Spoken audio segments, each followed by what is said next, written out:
Hello friends, कैसे हैं आप। आइस लेवी यूट्यूब चैनल पे आपका फिर से स्वागत है। मैं डॉक्टर कुलदीप आपके लिए लेके आया हूँ let's take a step toward Python. Python language की सीरीज हम आपके लिए लेके आए हैं, जिसमें हम आपको टोटली थ्योरेटिकल और प्रैक्टिकल दोनों तरीके से हम आपको प्रॉपर पाइथन सिखाएंगे। उसकी विभिन्न प्रकार की जो लाइब्रेरीज हैं, जैसे मशीन लर्निंग, डीप लर्निंग और वेब डेवलपमेंट की, वो भी सारी हम इस सीरीज में आपको सिखाने वाले हैं। तो ज्यादा टाइम वेस्ट ना करते हैं, हम सीरीज को स्टार्ट कर लेते हैं। पहले हम आपको बताएंगे हिस्टोरिकल बैकग्राउंड ऑफ पाइथन, फिर इसके फीचर्स बताने वाले हैं और हम प्रॉपर तरीके से इसकी इंस्टॉलेशन कैसे होगी पाइथन की और किस हिसाब से फर्स्ट प्रोग्राम रन होगा, वो सारी चीजें हम लेके आ रहे हैं। तो टाइम वेस्ट ना करते हुए स्टार्ट कर लेते हैं पाइथन। ओके, अगर पाइथन का थोड़ा सा हिस्टोरिकल बैकग्राउंड के बारे में बात करें तो पाइथन बनाने वाले कौन थे, तो जैसा कि आपको इन फिगर में दिखाई दे रहा है, यस, तो गॉडियो वैन रोसम ने जो पाइथन को डेवलप किया था, कौन थे Guido van Rossum? Dutch computer programmer and software engineer हैं आपके गॉडियो वैन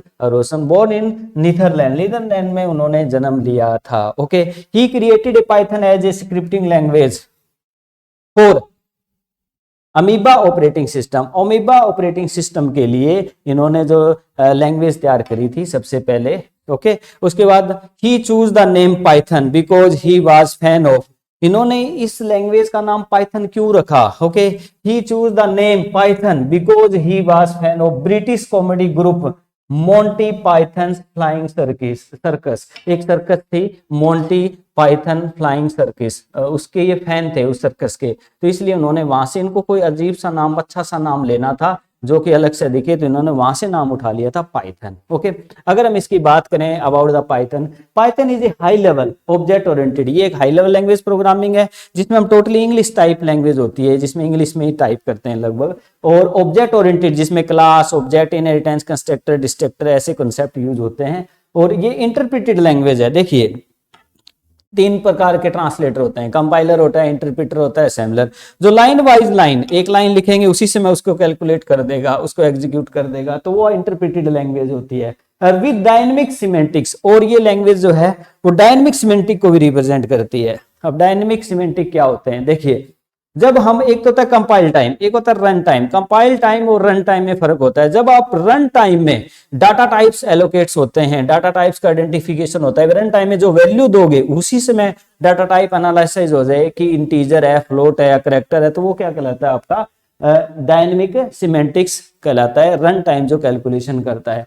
तो मेन इसकी कंक्लूडेड डेफिनेशन क्या बनती है? Python is a high level object oriented interpreted, जिसमें इंटरप्रेटर यूज होता है, लाइन बाय लाइन एग्जीक्यूट करता है विद डायनेमिक सिमेंटिक्स। इसमें डायनेमिक सिमेंटिक्स का यूज होता है। Okay, programming language development of Python was started in late 1980। इसकी जो डेवलपमेंट जो है ना, 1980 में स्टार्ट हो गई थी, पर 1991 के अंदर पहला इसका जो है वर्जन लॉन्च हो गया था।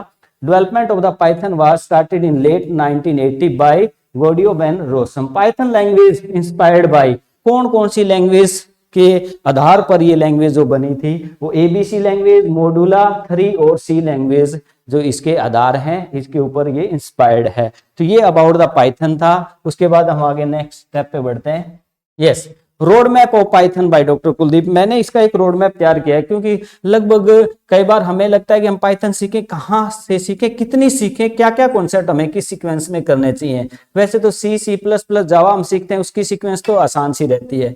इसमें थोड़ा सा रहता है कई बार स्टूडेंट्स को या लर्नर को भी, हम किस सीक्वेंस में करें। तो हम आपको प्रॉपर तरीके से इसकी एक रोड मैप डिजाइन किया है, वो बता देते हैं, उस सीक्वेंस में आप लैंग्वेज को सीख सकते हो। यस, जिसमें हम आपको बिगिनर्स से लेकर एडवांस तक का प्रॉपर जो है रोड मैप बताने वाले हैं। देखिए, सबसे पहले रोड मैप ऑफ पाइथन। अगर हम स्टार्ट भी करेंगे इस सीरीज को, तो इसमें हम क्या सीखेंगे? इंट्रोडक्शन, फिर हमें वेरिएबल सीखने होते हैं कि कैसे इसमें वेरिएबल डिक्लेयर होंगे, जैसे integer a, float B, character, ठीक है। तो अलग अलग टाइप के वेरिएबल जिसमें हम वैल्यू स्टोर करते हैं।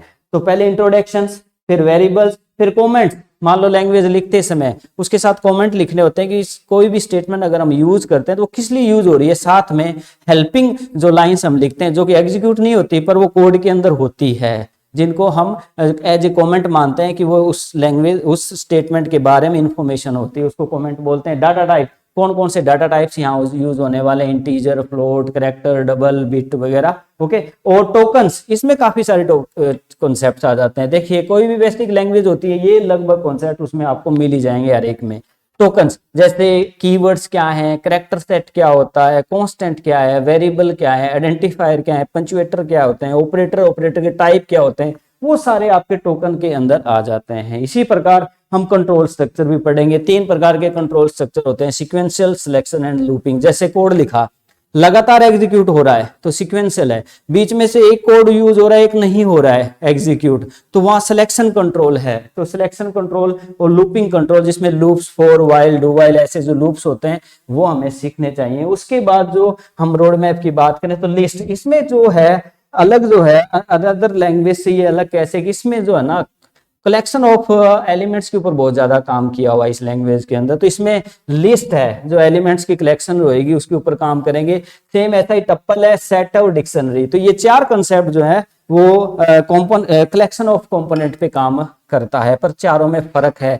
किसी में कोई एडिटेबल है, कोई एडिटेबल नहीं है, और किसी के अंदर हम अलग अलग प्रकार के ऑपरेशन कर पाएंगे, किसी में इंप्लीमेंट कोई होगा, किसी में कोई होगा। तो ऐसे हम सारा डिटेल में पढ़ेंगे। तो लिस्ट, टप्पल, सेट, डिक्शनरी। उसके बाद फंक्शन और मॉड्यूल्स। फंक्शंस क्या होते हैं, जब हम प्रोग्राम कर रहे होते हैं तो किसी प्रोग्राम को छोटे टुकड़ों में डिवाइड करके रिजोल्व करना, छोटे छोटे फंक्शंस अलग अलग डिफरेंट टास्क हम अलग अलग बनाते हैं, तो उसमें फंक्शन हमें सीखने चाहिए। मॉड्यूल्स क्या होते हैं, लाइब्रेरी बनाना। जैसे देखिए आपने कोई अच्छा कोड बना लिया तो वो आप ऐसी जगह रख दो कि कोई भी उस कोड को यूज कर सके, तो वो मॉड्यूल बनाना कहलाता है। फंक्शन अलग चीज है। देखिए एक ही प्रोग्राम में छोटे छोटे मल्टीपल फंक्शन बनाए, उसी प्रोग्राम में उनका यूज कर रहे हैं तो वो फंक्शन है। बट कुछ हमने कंसेप्ट या कोई एक्टिविटी ऐसी बना के कहीं और रख दी और किसी दूसरे प्रोग्राम में यूज करने तो उसको इंपोर्ट करना पड़ता है, तो वो लाइब्रेरी बनाना मॉड्यूल कहलाता है। ओके, एनी हाउ फिर हम सीखने वाले मैप, फिल्टर और रिड्यूस, और उसके बाद लैम्डा फंक्शन हमारा कॉन्सेप्ट रहेगा इसके अंदर। फिर फाइल हैंडलिंग, जैसे मान लीजिए कोई डाटाबेस है, बैक एंड पे कोई फाइल अलग से मेंटेन हो जिसमें डाटा स्टोर भी हो, रिट्राइव भी हो, तो इस प्रकार के कॉन्सेप्ट हमें फाइल हैंडलिंग में सीखने को मिलेंगे। कॉम्प्रिहेंशन क्या होता है, कोई भी लूप्स वगैरह या कोई भी स्टेटमेंट है, अगर मल्टीपल लाइनों की बजाय एक लाइन में ही वो पूरी स्टेटमेंट कवर करेंगे तो कॉम्प्रिहेंशन से डिनोट किया जाता है। पिप क्या होती है, एक्चुअली जब हम पाइथन फ्रेमवर्क पे काम करेंगे किसी में, तो उसमें हमें डिफरेंट टाइप की लाइब्रेरीज होंगी, तो उनको इंक्लूड करने के लिए पिप का यूज होगा। टाइप कास्टिंग, जैसे देखिए इंटीजर है, फ्लोट है, कैरेक्टर है, हम विभिन्न प्रकार की वैल्यूज का यूज कर रहे हैं। हम जो वैल्यू दे रहे हैं हो सकता है फ्लोट दे रहे हैं, आप चाहिए वो कंप्यूटर को रिक्वायर्ड है इंटीजर, तो वो टाइप कास्ट करना है, फ्लोट से इंटीजर में बदलना है, या स्ट्रिंग को इंटीजर में बदलना है, या इंटीजर को स्ट्रिंग में बदलना, तो टाइप कास्टिंग इस प्रकार का। तो पहला जो हमारा बेसिक कॉन्सेप्ट है पाइथन के, वो हमें इस प्रकार से सीखने चाहिए। तो रोड मैप की अगर हम बात करें फर्स्ट, उसके बाद थोड़ा सा और एडवांस अगर हम चले पाइथन को सीखने में, तो हमें इसके एडवांस फीचर जो सीखने होंगे, जो कि ऑब्जेक्ट ओरिएंटेड कॉन्सेप्ट सीखने होंगे, जैसे क्लासेस एंड ऑब्जेक्ट, जो कि हम C++ जावा में भी सीखते हैं। कोई क्लास होती है, उसको ऑब्जेक्ट लेते हैं, ऑब्जेक्ट से उनकी कॉलिंग होती है। Constructor, deconstructor, encapsulation, abstraction, inheritance, polymorphism, exception handling और जनरेटर्स और थंडर मेथड। तो ये कॉन्सेप्ट जो है ये लगभग हर ऑब्जेक्ट ओरिएंटेड प्रोग्रामिंग में आपको मिलेंगे, जो हमें पाइथन में भी सीखने पड़ेंगे। यहाँ जनरेटर्स और थंडर मेथड जो है वो पाइथन में ही होगा। एनी हाउ उसके बाद जो थोड़ा और एक्सपर्टाइज होना चाहते हैं और अच्छी एडवांस चीजें सीखनी है हमें, तो यहाँ हमें context managers, meta classes, concurrency, parallelism, multi threading, testing, building package और Cython. Okay, how Python is built, और AI, ML and data science के कुछ कॉन्सेप्ट। तो ये जो हमारा जो नेक्स्ट कॉन्सेप्ट आ जाता है, बेसिक के बाद में थोड़ा एडवांस आ जाता है, जो कि प्रोसीजर ओरिएंटेड प्रोग्रामिंग बेसिक में चली जाती है, फिर ऑब्जेक्ट ओरिएंटेड प्रोग्रामिंग थोड़ी सी एडवांस आ जाती है, और उसके बाद एक्सपर्टाइज होना है तो कुछ ये कॉन्सेप्ट हमारे आ जाते हैं। उसके बाद जो मोस्ट इंपॉर्टेंट जो नेक्स्ट पॉइंट मैं आपको बताने वाला हूं, जो कि अलग अनदर लैंग्वेज से पाइथन को बिल्कुल ही अलग कर देता है। कैसे, देखिए लाइब्रेरीज इन पाइथन, ये पीछे जो 2 स्लाइड्स में हमने डिस्कस किया है, उससे तो हम जो जितनी लैंग्वेज अनदर लैंग्वेज सीखी है, C++, जावा या C#, तो ठीक है, उनमें भी ये लगभग टॉपिक मिल ही जाते हैं। बट ये इनका मेन फीचर रहेगा लाइब्रेरीज इन पाइथन, जो अलग अलग स्ट्रीम में हमें डिवाइड कर। यहां तक तो पिछली 2 स्लाइड तो सभी सीखेंगे, बट इसमें जो सीखना है वो डिपेंड करेगा आप लाइन कौन सी चुनते हैं। जैसे किसी बच्चे ने मान लो 10th पास कर लिया, तो उसके बाद उसको स्ट्रीम चुननी होती है कि वो कॉमर्स साइड में जाएगा, साइंस साइड में जाएगा, मेडिकल, नॉन मेडिकल, कौन सी स्ट्रीम वो चुनने वाला है। इसी प्रकार पाइथन बेसिक्स और एडवांस एस्पेक्ट सीखने के बाद हमें एक लाइब्रेरी को चुनना होता है, लाइब्रेरी इन पाइथन, जिसमें अलग अलग लाइब्रेरी अलग अलग स्ट्रीम में हम चले जाएंगे। कौन कौन सी, जैसे गेम डेवलपमेंट में जाना है आपको मान लीजिए, तो आपको ये कुछ लाइब्रेरी सीखनी होंगी। अभी हम इसको एक एक डिस्कस करते हैं। आप इस स्ट्रीम को चुन सकते हैं, गेम डेवलपमेंट को, या वेब डेवलपमेंट को चुन सकते हैं, या फिर आप डाटा साइंस को चुन सकते हैं, या फिर आप डाटाबेस एंड स्टोरेज को चुन सकते हैं, या मशीन लर्निंग को। आप किसी भी फील्ड में काम करना चाहोगे तो आपको कौन कौन सी लाइब्रेरी सीखनी पड़ेंगी। देखिए, अगर आप बात करें वेब डेवलपमेंट की, सबसे पहले अगर आप वेब डेवलपमेंट, पाइथन में वेब डेवलपमेंट सीखना चाहते हैं तो आपको किस किस लाइब्रेरी पे काम करना पड़ेगा। फ्लेक्स, तो सबसे पहले फ्लेक्स है, उसके बाद डिजेंगो, जेंगो बोलते हैं इसको, और पिरामिड, और ब्यूटीफुल शॉप, और रिक्वेस्ट। तो ये कुछ लाइब्रेरीज हैं जिनको आप अपने पाइथन में इंपोर्ट करके, इस लाइब्रेरी को इंक्लूड करके, अलग अलग हैं, किसी एक को या दो के ऊपर आप अच्छा काम कर सकते हैं। इसी प्रकार अगर आप बात करें गेम डेवलपमेंट की, अगर आप गेम डेवलपमेंट में जाना चाहते हैं पाइथन के थ्रू, तो आपको सीखना होगा पाईगेम, पाईगेल्ट, और पांडा 3D, और कोकोस 2D, और पाई ओपन जीएल।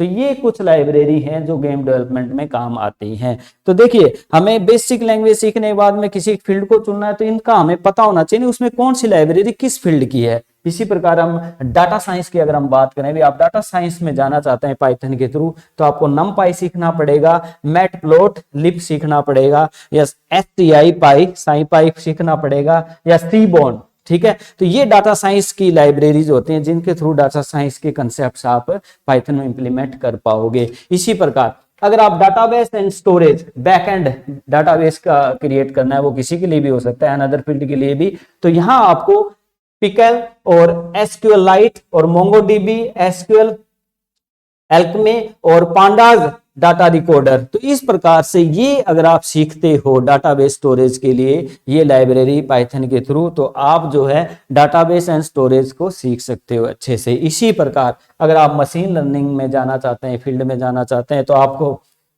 टेंसरफ्लो और कैरास और पाईटॉर्च, ओपनसीवी और साइकिट इमेज, तो ये कुछ लाइब्रेरीज हैं जिनके थ्रू आप जो है मशीन लर्निंग पाइथन में इंप्लीमेंट कर सकते हैं। तो मैं आपको थोड़ा सा बस स्पेस दे देता हूं ताकि आप ढंग से इसका स्क्रीनशॉट ले सको।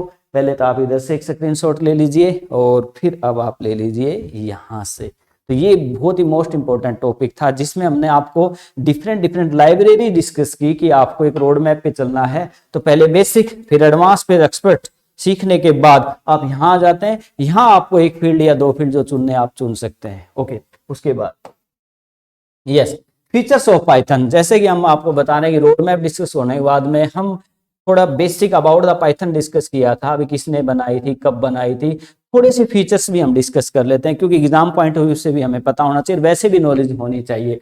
सबसे पहले इजी टू लर्न, जो हमारी ये लैंग्वेज है बहुत ज्यादा इजी है। जैसे देखिए हर लैंग्वेज के अंदर जो लूप्स हैं या स्टेटमेंट है बड़ी बड़ी लिखनी पड़ती है, इसमें लाइब्रेरी है, छोटी सी एक स्टेटमेंट लिख के बड़े से बड़ा काम आप यहाँ कर सकते हो। तो सिंपल सिंटैक्स एंड रीडेबिलिटी, इसका सिंटैक्स वेरी सिंपल है और रीडेबल भी रहेगा। Okay, high level abstraction away low level details, abstractions away low level details में इसमें जो हाई लेवल का काम ज्यादा है, मतलब फ्यूचर इसके पीछे बहुत सारी चीजें छुपी पड़ी हैं, जस्ट आपको नाम यूज करना होगा। उसके बाद इंटरप्रेटेड लैंग्वेज है ये, इसमें एक एक लाइन के ऊपर काम होता है। जैसे कंपाइलर क्या करता है, पूरा कोड लेगा, पूरा चेंज करेगा। इसमें क्या होगा, एक स्टेटमेंट पे लिखते हैं तो उसके ऊपर वर्क होगा, फिर दूसरी पे, तीसरी पे। एरर है तो ऊपर का कोड सही है तो उसका आंसर आ जाएगा, और नीचे का कोड गलत है तो उसका एरर दिखा देगा। तो इस प्रकार code run line by line, no compilation needed, इसमें कंपाइलेशन नहीं है, इंटरप्रिटेशन का काम होता है। ये ऑब्जेक्ट ओरिएंटेड प्रोग्रामिंग लैंग्वेज है। Support encapsulation, inheritance and polymorphism, these all are the concept of object oriented programming okay उसके बाद डायनेमिक टाइपिंग, रन टाइम पे ये जो वर्क करता है डायनेमिक टाइपिंग, जैसे कोई डाटा कोई वैल्यू है वेरिएबल की, रन टाइम में आपने 10 दिया तो इंटीजर ले लेगा, 10.20 दिया तो उसको फ्लोट ट्रीट करेगा, और आपने कोई स्ट्रिंग दे दी तो एज ए स्ट्रिंग ले लेगा। तो रन टाइम पे डिपेंड करेगा सारा कुछ। ओके लार्ज स्टैंडर्ड लाइब्रेरी, इसकी लाइब्रेरी जो अभी हमने पीछे भी डिस्कस किया है रोड मैप में, बहुत बड़ी लाइब्रेरी है, अलग अलग फील्ड की अलग अलग लाइब्रेरी है, जो भी इंपोर्ट करेंगे उस हिसाब से आपकी पाइथन वर्क करेगी। Okay cross platform, run on Windows और मैकओएस, लाइनक्स एंड मोर, अलग अलग प्लेटफॉर्म पे इसकी एप्लीकेशन आपकी रन हो जाती है। तो ये काफी अच्छा इसका फीचर रहेगा। Open source, free to use, modify and distribute. देखिए अभी हम सीरीज चलाएंगे तो वहां आपको पाइथन फ्री में इंस्टॉल करके दिखाएंगे, और इसमें जो आईडी है इसके फ्री है, टोटली फ्री आपको मिलने वाला है पाइथन का वर्कलोड। ठीक है ओके तो क्रॉस प्लेटफॉर्म ओपन सोर्स है। एक्सटेंडेबल मतलब बढ़ाया जाता है, allow user to add new features and syntax और functionality without modifying the language core. Main language चलती रहेगी, एडवांस फीचर उसमें ऐड आसानी से हो जाते हैं। Okay expressive, okay code is concise and clear to understand. इसमें जो कोड लिखेंगे, मान लीजिए कोई मैसेज प्रिंट कराना है तो सी लैंग्वेज में हम प्रिंट एफ लिखते थे, सी प्लस प्लस में सी आउट, और जावा में system dot out dot print L N. But यहाँ जस्ट आपको एक मैसेज प्रिंट कराना है तो जस्ट प्रिंट मैसेज ही लिखना होगा, प्रिंट और मैसेज सिंपल है। ओके और इसका मतलब इसमें जो भी चीजें वो उस नाम से लिखेंगे, वो एक्सप्रेशन जैसा नाम वैसा ही उसकी वर्किंग आ जाती है। Okay multi paradigms to it can be integrated with other language and to be used for multi-purpose। ये अलग लैंग्वेज जो डिफरेंट टाइप की लैंग्वेज के फीचर है उनके साथ एडजस्ट कर सकती है, तो इसका काफी ज्यादा मल्टी पैराडिगम रहेगा। जीयूआई सपोर्ट, और सबसे बड़ी बात इसकी है ग्राफिकल यूजर इंटरफेस को ये सपोर्ट करती है। Ability to create graphic interface and other elements. देखिए जो यूट्यूब है, नेटफ्लिक्स है, सब जगह पाइथन का यूज हो रहा है। ठीक है इनका यूज करके कहाँ, देखिए जैसे नेटफ्लिक्स है उसमें कोई वीडियो है तो बफरिंग होती है ना, वीडियो जब आपके डिवाइस पे आ रही होती है तो उसमें पाइथन का यूज हुआ है। तो इस प्रकार पाइथन का अलग अलग फील्ड्स में अभी हम आगे बताने वाले हैं पीपीटी में कहाँ कहाँ किस तरीके से यूज हो रहा है, तो अलग अलग मॉड्यूल्स के हिसाब से ये यूज हो जाती है। तो ये कुछ बेसिक जो है फीचर हैं, आप इसका भी स्क्रीनशॉट ले लीजिए।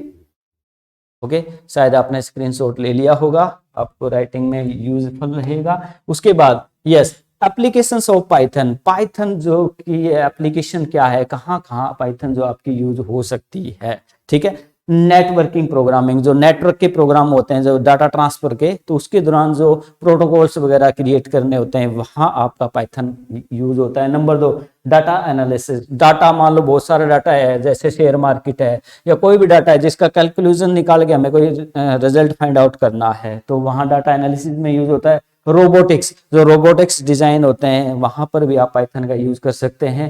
वेब डेवलपमेंट में जैसा कि मैंने अभी आपको वो लाइब्रेरीज दिखाई थी उससे ही हमें आइडिया लग जाता है किस किस फील्ड में यूज होता है, तो फिर भी चलो एप्लीकेशन हम आपको प्रॉपर बता देते हैं। नेटवर्क प्रोग्रामिंग में, डाटा एनालिसिस में, रोबोटिक्स में और वेब डेवलपमेंट, वेबसाइट डेवलपमेंट में इसका बहुत ज्यादा यूज हो रहा है। ओके डेस्कटॉप एप्लीकेशन, जो डेस्कटॉप के छोटे छोटे सॉफ्टवेयर होते हैं, ठीक है उनमें यूज होता है। गेम डेवलपमेंट में भी यूज होता है आपका किसका, पाइथन का। और वेब स्क्रिप्टिंग में यूज होता है। डाटा विजुअलाइजेशन, मान लो कोई डाटा है उसको अच्छे से ग्राफिकली दिखाना है, रिप्रेजेंट करना है, तो वहां हम पाइथन का अच्छा यूज करते हैं। साइंटिफिक कैलकुलेशन, बहुत हाई लेवल की जो कैलकुलेशन है जो साइंस की है वो अच्छी से इससे इंप्लीमेंट होती है।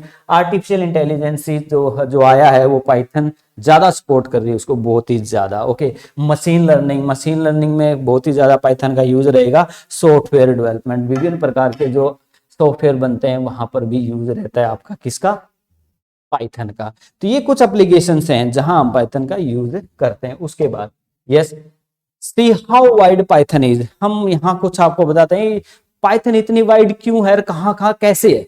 ठीक है जैसे देखिए सबसे पहले Python can be use for machine learning and artificial intelligence, मतलब इसका मशीन लर्निंग में और आर्टिफिशियल इंटेलिजेंस में बहुत ही ज्यादा यूज हो रहा है। It is the best language for data science and projects, data science के बड़े बड़े प्रोजेक्ट्स में इसका बहुत ही ज्यादा अच्छा यूज है। It is widely use in web development using the Django framework, web development में ना जो जेंगो फ्रेमवर्क है वो तो ज्यादा यूजफुल है, फ्लेक्स भी है जेंगो भी है। ओके ठीक है तो बहुत अच्छी जो वेबसाइट तैयार करने में मतलब हेल्पफुल रहेगा।